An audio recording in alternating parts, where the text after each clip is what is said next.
Okay, subukan natin ito naman ang ating testing. Tingnan natin kung para dito nga ito. Okay, so ibang splash proof naman ang isinalang ko sa kanya.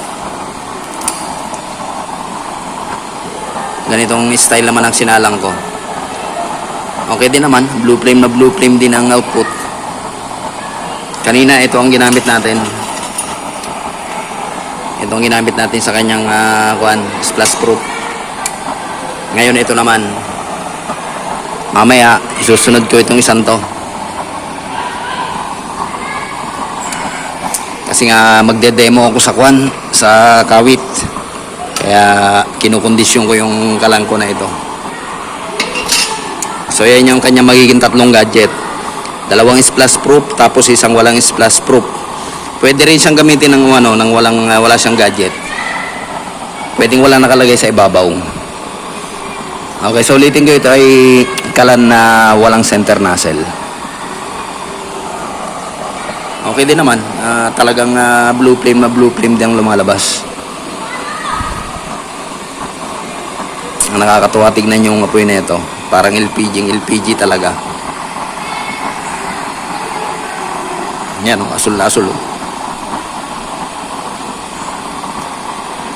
Hindi pa masyado mainit yung natin dyan. Yung nilagay natin na pinaka splash proof niya kasi kalalagay pa lang natin dyan.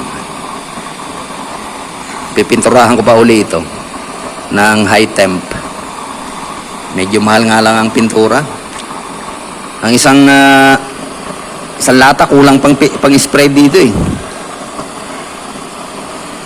Pag tinipid kasi madaling matuklap yung pag nagasgas ang kaunti lalabas yung primer. Ang ngayon ang high temp na pintura ay nasa 280 sa amin ang isang high temperature na pintura. Pag hindi kasi high temp hanggang gagamitin natin, madali magugutay. Mababakbak agad ang ating ang ating pintura kapag hindi high temperature ang gagamitin natin pintura sa mga ganitong klaseng kalan.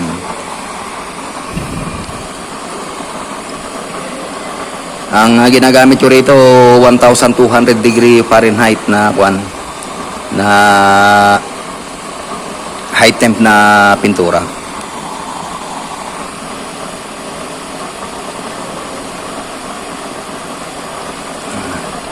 Okay din naman, hindi naman nagbabago ang performance, diretso pa rin ang kanyang pagka blue flame.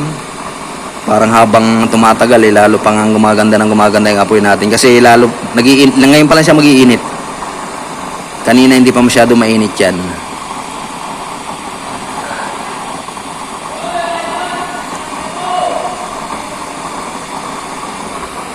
Bali, dinadry run ko muna itong isang ito.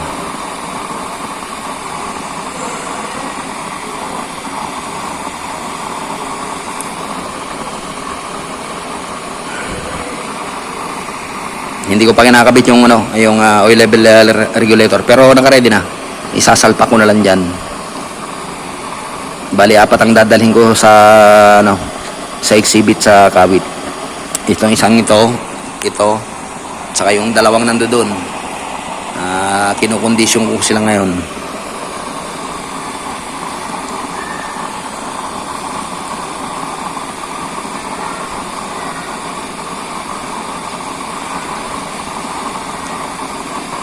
Hanapin ko pa yung mga mga pang fireproof, splash proof sa dalawang yun. Matagal na kasing nagkanda, wala kasi ibang gamit ko eh. Pag nag-i-exhibit kasi, kung saan napupunta yung mga gamit.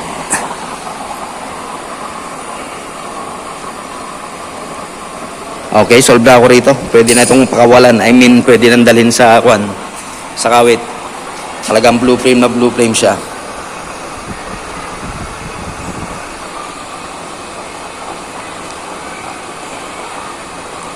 Nasa tabing pintuan.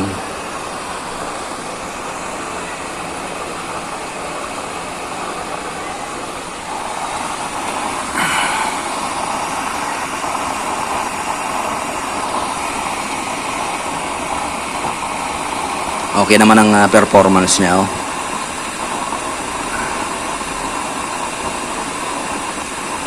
Ang apoy niya ay parang nag-iipon sa gitna. Hindi pa kalatang apoy, kung papapansin nyo, parang nagbe-bend papunta sa gitna. May tornado effect kasi yung ating kalan. I mean, umiikot yung apoy niyan kasi ano yan eh, wala siyang center nozzle. Okay, so baklasin na natin. Tingnan natin ang itsura niya para nakikita nyo rin.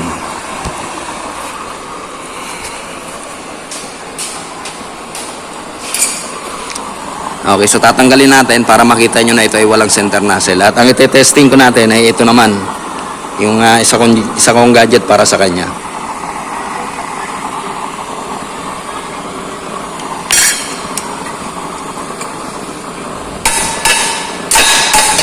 Medyo mahirap nga lang kasi ako lang mag-isa.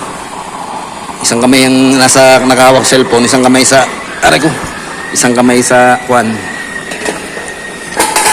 Ayan, kung mapapansin nyo, ayan, umiikot yung apoy natin. Ganyan ang itsura ng apoy niyan. Pero pag wala yung center nozzle, ayan, oh. Okay, so hihinaan muna natin yung apoy para makita nyo na wala siyang center nozzle.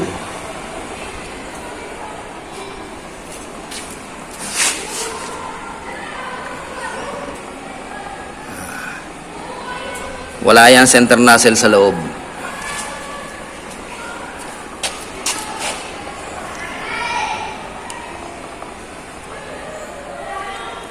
Ayan,